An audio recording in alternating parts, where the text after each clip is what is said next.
Hello students, welcome to my YouTube channel Physics Arena. और आज हम डिस्कस करेंगे वेक्टर अलजेब्रा की कुछ बेसिक डेफिनेशंस के बारे में।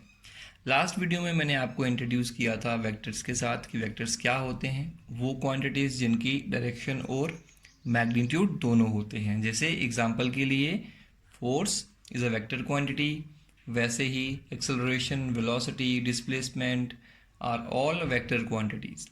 इसके अलावा दूसरी क्वांटिटीज़ जिनकी डायरेक्शन नहीं होती, सिर्फ मैग्नीट्यूड है, उन्हें हम कहते हैं स्केलर क्वांटिटीज़।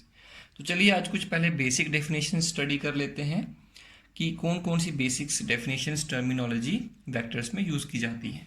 सबसे पहले नंबर 1, कोलिनियर वेक्टर्स क्या होते हैं या कोप्लेनर वेक्टर्स क्या होते हैं। कोप्लेनर वेक्टर्स, मैंने आपको लास्ट वीडियो में बताया था कि किसी भी वेक्टर को हम इस तरह से एरो से एक रिप्रेजेंट कर सकते हैं। कोई भी फोर्स को हम ऐसे रिप्रेजेंट कर सकते हैं। तो कोप्लेनर वेक्टर्स वो वेक्टर्स होते हैं जो वेक्टर एक ही प्लेन में लाई करते हों, उन्हें हम कहेंगे कोप्लेनर वेक्टर। जैसे ए वेक्टर, बी वेक्टर और सी वेक्टर, ये तीनों वेक्टर जो हैं वो पेपर के प्लेन में हैं, इसलिए कोप्लेनर हैं, एक ही प्लेन में आ रहे हैं। अगर कोई वेक्टर ऊपर की तरफ होगा तो वो इनके साथ कोप्लेनर नहीं होगा, इसे हम कहते हैं कोप्लेनर वेक्टर्स। इसके बाद दूसरे इसका डेफिनेशन आता है को इनिशियल वेक्टर्स।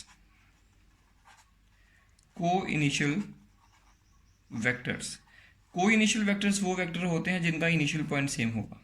मान लीजिए इस तरह से तीन वेक्टर हैं, ए वेक्टर, बी वेक्टर और सी वेक्टर। तो इन तीनों के इनिशियल पॉइंट सेम हैं, इसलिए इनको क्या कहेंगे, को इनिशियल वेक्टर्स। नंबर 3, को टर्मिनल वेक्टर्स। को टर्मिनल वेक्टर्स वो वेक्टर्स होंगे जिनका टर्मिनल पॉइंट सेम होगा।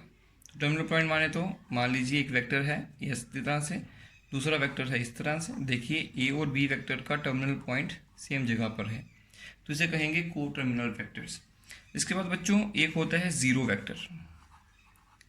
जीरो वेक्टर या इसको हम नल वेक्टर भी कह सकते हैं, NULL वेक्टर। देखिए जैसे एक अलजेब्रा में, जो हमारा स्केलर अलजेब्रा है, उस अलजेब्रा में हमें ज़ीरो की ज़रूरत थी। बिना ज़ीरो के हमारी काउंटिंग कंप्लीट नहीं हो सकती थी। हम डिफाइन नहीं कर सकते थे कि 5 - 5 कितना होता है।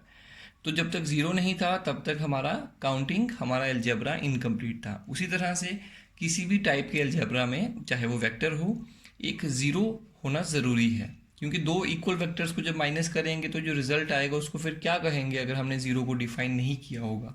तो यहाँ पर भी एक ज़ीरो वेक्टर है कि अगर दो इक्वल वेक्टर्स आपस में सब्ट्रैक्शन करके ज़ीरो बनाना चाहते हैं तो उस ज़ीरो को हम ज़ीरो वेक्टर कहेंगे। तो ज़ीरो वेक्टर एक ऐसा वेक्टर होता है जिसका मैग्नीट्यूड ज़ीरो होता है और कोई भी रैंडम डायरेक्शन होती है। कोई भी मतलब हम कह सकते हैं कि आर्बिट्रेरी डायरेक्शन, या कह सकते हैं डायरेक्शन उसकी होती ही नहीं है, या मतलब उसका आर्बिट्रेरी डायरेक्शन होगा क्योंकि वो वेक्टर है, डायरेक्शन तो होगी ही। तो एक पॉइंट से उसको रिप्रेजेंट करते हैं, तो यू कैन नॉट कैलकुलेट कि इस पॉइंट का डायरेक्शन क्या होगा, तो एरो की बजाय पॉइंट से किसको डिफाइन करते हैं। जीरो वेक्टर का ज़रूरत सिर्फ इसलिए पड़ा क्योंकि हमें अपना अलजेब्रा, जो वेक्टर अलजेब्रा है, उसको कंप्लीट करना था। इसके बाद नंबर 5 है इक्वल वेक्टर्स।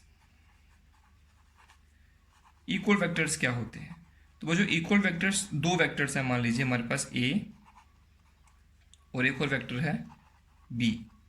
ये दो वेक्टर्स को हम इक्वल तब कहेंगे अगर इनका मैग्नीट्यूड भी सेम होगा और डायरेक्शन भी सेम होगी। तो two vectors are said to be equal if their magnitude is same as well as their direction is also same. If both the things are same, then we say the vectors are equal. फिर से इसको बता सकते हैं।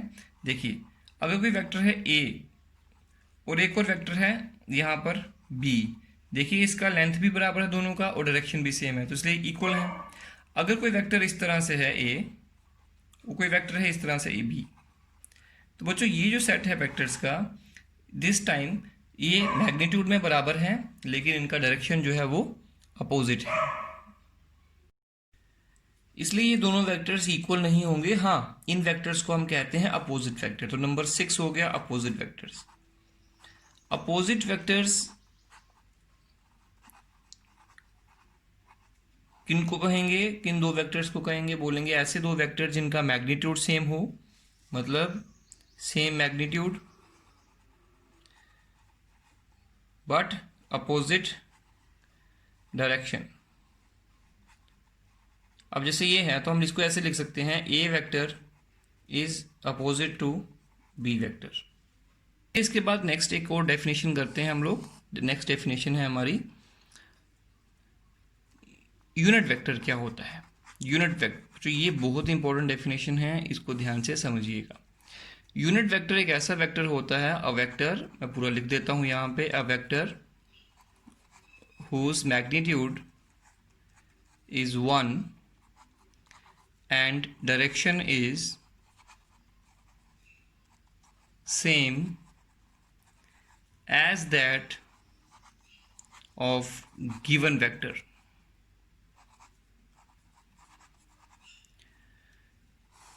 Definition फिर से पढ़ते हैं। A vector whose magnitude is 1, एक ऐसा वेक्टर जिसका मैग्नीट्यूड 1 हो।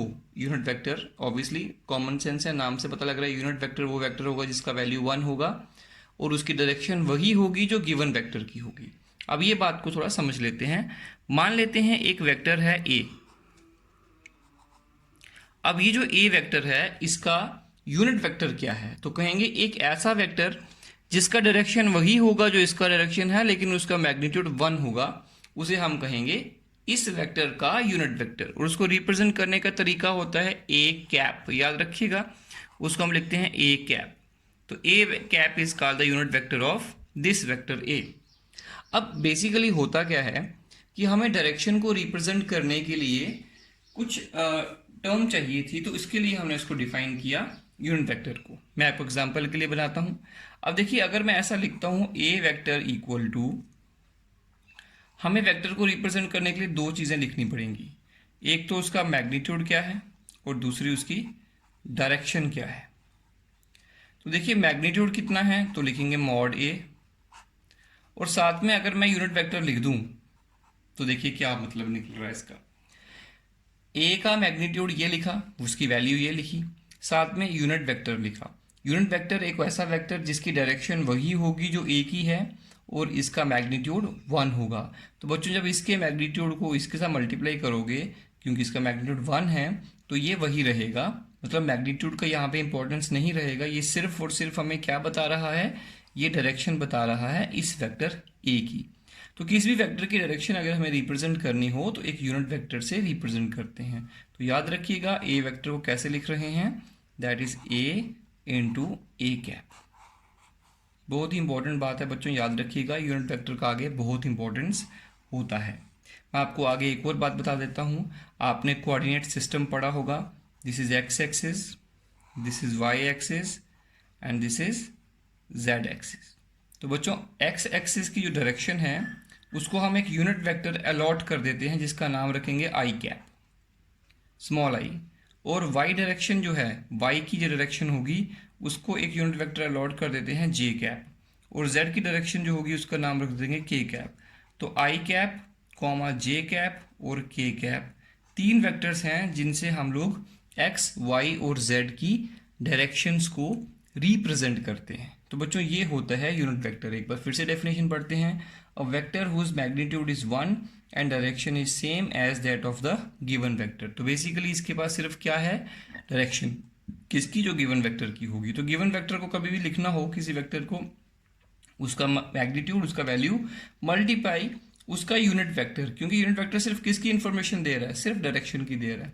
तो बेसिकली यूनिट वेक्टर का मेन काम क्या होता है, तो मेन काम जो उसका होगा वो डायरेक्शन का होगा, वो हमें डायरेक्शन के बारे में इंफॉर्मेशन देगा। This is called unit vector. तो इसी के साथ हमारी ये डेफिनेशंस खत्म हो गई हैं। नेक्स्ट वीडियो में हम डिस्कस करेंगे एडिशन ऑफ वेक्टर्स, उसमें हम डिस्कस करेंगे ट्राइंगल लॉ, पैरेललोग्राम लॉ, दोनों डिस्कस करेंगे और कुछ न्यूमेरिकल प्रॉब्लम को भी पढ़ेंगे।